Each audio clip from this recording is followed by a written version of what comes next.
Hey guys, I hope you all are doing well. I haven't been here in 2 weeks, and I just thought to make a quick video to talk to you guys for a bit, let you know what's been going on with me and in the world and how that has affected me.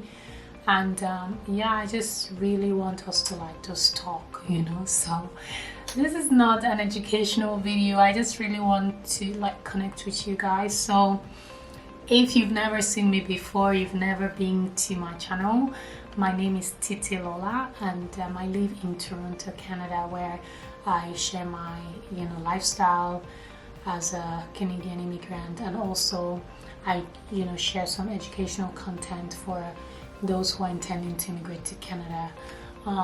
I'm hoping that some of you have found my tips helpful. If you haven't seen any of my content, please look through my playlist. You can check my previous videos just to have a better sense of what I do here. So thank you for clicking this video. Also, please subscribe to my channel by clicking the subscribe button and the bell button so that you know whenever I post a brand new video. I really appreciate when you guys support me like that. Anyways, I just really wanted to talk with you guys and share, because I've never done this before, and I really want to connect with you guys a bit more as a human being, not just someone who talks about Canadian immigration and whatnot, or just does vlogs to show you the city. I feel unhappy sometimes, and I think it's important to share my up and down moments. It's not all rainbows and sunshine around here for me, and for a lot of people that I know who live here in Canada. But for me particularly lately, what has been on my chest has been issues that my people are dealing with in Africa, in Nigeria, in the Congo, in Ghana, in Cameroon, in South Africa, in all of these places. So much is happening that really breaks my heart, and it's just really unfortunate because it feels like we're just helpless, and it even makes me feel sad that I'm here in Canada, because I'm my country has all of these resources. My country is this beautiful place, but unfortunately, because of greed and corruption, we're where we are. I know that we all have our different opinions about what's happening in Africa, but no matter what our opinions are, I just want us to remember that no matter what, we are the same people, and we should support each other. When we see our brothers and sisters, in grief or just suffering, we should understand each other's pain. It's not a case of, oh, this is a Nigerian problem, or this is a Ghana problem, or this is a Congo problem, or a South African problem. It's all our problem. What bothers one of us bothers everybody. And I want us to just show that commitment to one another, whether we are together at home or here in the West. Let's show that support, that love, because regardless of our demographics, when we come together, a lot of things happen, whether we're coming together online or we're coming together physically. A lot of changes happens, and most importantly, I just wanted to say, let's take care of our mental health. This whole issue in Nigeria has really bothered me personally. On the 20th of October, I actually had a panic attack.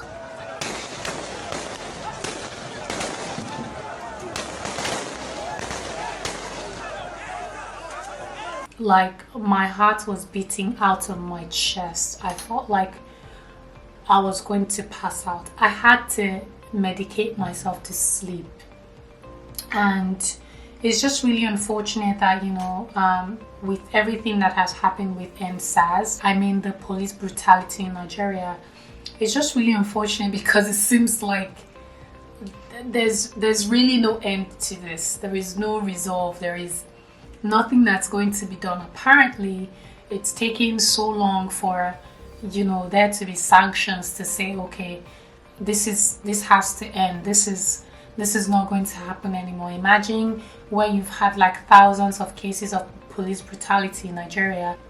You are only indicting over 20 people. It doesn't make any sense to me.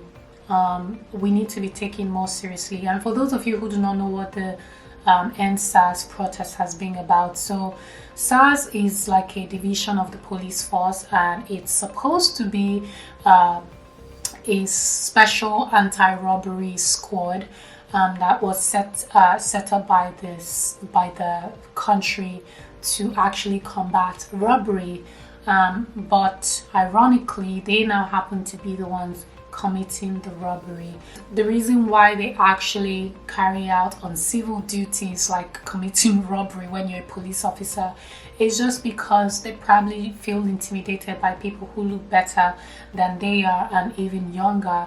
And there's this thing about like young Africans who look really good to be doing illegal activities, and so when they see a young man in a nice car or a young lady just looking nice, they just harass, intimidate, extort, just do all kinds of stuff, and worst case get killed. So they could ask you for your phone, ask you to withdraw money from the ATM to pay them off, and if you argue with them, depending on the type of situation, they could actually murder the person. So these unfortunate events have been occurrent very frequently in the last decade or so, and people just really became outraged by an event that happened on the 3rd of October where I think a SARS officer was seen shooting at someone. I can't remember the whole story, but anyways, that was what sparked the outrage that resulted into a protest that started in Lagos, Nigeria on the 8th of October. This protest became a worldwide protest, and it so happened that everything was peaceful, especially in Lagos, where like massive people came out, and they even held a vigil for people who have been killed, like the thousands of people who have been killed over so many years. There was a candlelight vigil held for them. It was really beautiful. I was very heartbroken hearing stories of how people have been, unjustly treated and maimed and killed. It was so heartbreaking.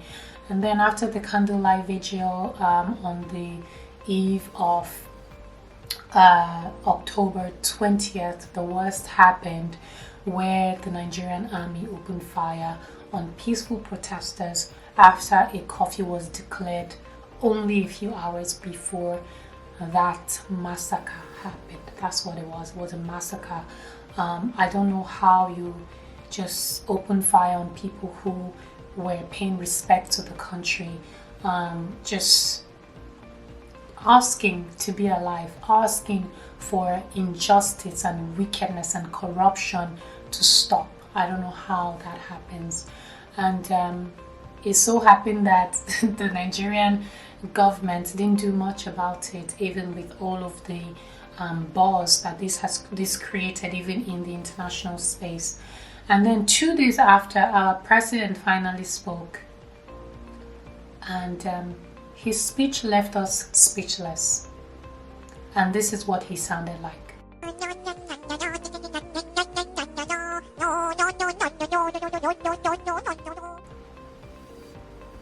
I'll give you free advice. Don't watch it. He didn't make any sense. You'll be disappointed. You'll be angry. I don't know how someone with human feelings cannot understand the feelings of his people. You still have to read a script. Like, do you need a script to have any kind of human connection? I don't get it. It was unfortunate that, that was the case that we experienced with our president. And the worst part of his speech was he did not even say anything. He didn't make any comment about what happened at Lekki. Lekki was the place where, you know, people were murdered, the peaceful protesters were murdered. He didn't make any comment with regarding that event. And the question that's still lingering in everybody's minds is, who ordered the shooting of, you know, those protesters? Soldiers do not, like, the army does not work on its own. Like, you have to have, orders had to come from somewhere. So even if, like, there was an order to stop the protesters, couldn't you have used, like, tear gas, or, you know, rubber guns, or use something else to scare them away? It's unfortunate because it just really shows that the problem we have is not the police unit, it's not SARS. The problem is the government. So if the government can respond to people who are crying for help, some people's children are still missing, parents are mourning their children, and if your response can be committing more brutality, can be, you know, committing a genocide, then that just tells you our lives are not valued, we're not taken seriously. And after the president's speech, apparently there are people who started searching for how to take the IELTS exam. Everybody wants to leave the country. And I'm not going to blame people who want to leave. There are people who have made up their minds that I'm going to remain in Nigeria. I'm going to fight for this country. Things must change. Things must happen. Like, nothing is going to weaken their resolve. Like, they've made it clear, and they've made peace with themselves that I may die in this process, but I'm going to remain in this country and fight for it. However, there are people who are just tired and are giving up. Like, if I stay in this country, if I continue to remain in this country, I'm going to die here. So they want to leave. People are researching on how to immigrate to Canada. And I'm not going to blame you. I'm not going to say don't come to Canada. But my advice is, when you come to Canada, you have to know what you want out of Canada. You would have to unlearn some of the things that you have learned. You have to relearn some things. And you have to educate yourself to live your life in a way that, you know, you're not trying to fit into a lifestyle or anything that does not add value to you or your culture. So yeah, anyways, I just really wanted to touch base with you guys to see how you guys are feeling, and I want us to talk. So please leave me a comment in the comment section to tell me what you think about everything that's going on. Let me know if you've been following the news. Let me know if I did a good job, like, trying to break down SARS very quickly, because I know that some people still do not know, even though it's like global news now. I mean, like, so much is going on, and it's okay if you do not want to follow the news. The news can be very depressing these days. So yeah, I just really wanted to connect with you guys in a way that I've never done before. I'm going to be here. I've mentioned having a hard time with YouTube lately. YouTube has been difficult. It's just, I have so much on my plate, and you know, I'm really trying my best, and I really appreciate you guys for supporting me. And I just wanted to let you know that I'll do my best here. I'll do my best to post every week, but if you don't see me every week, oh well, you see me when you see me. Thank you guys so much. Please just leave me a comment in the comment section, and I'll be happy to chat with you. I'll see you in my next video. Do not forget to subscribe to my channel. Give this video a thumbs up. Share this video. And yeah, we'll talk later. Take care. Bye.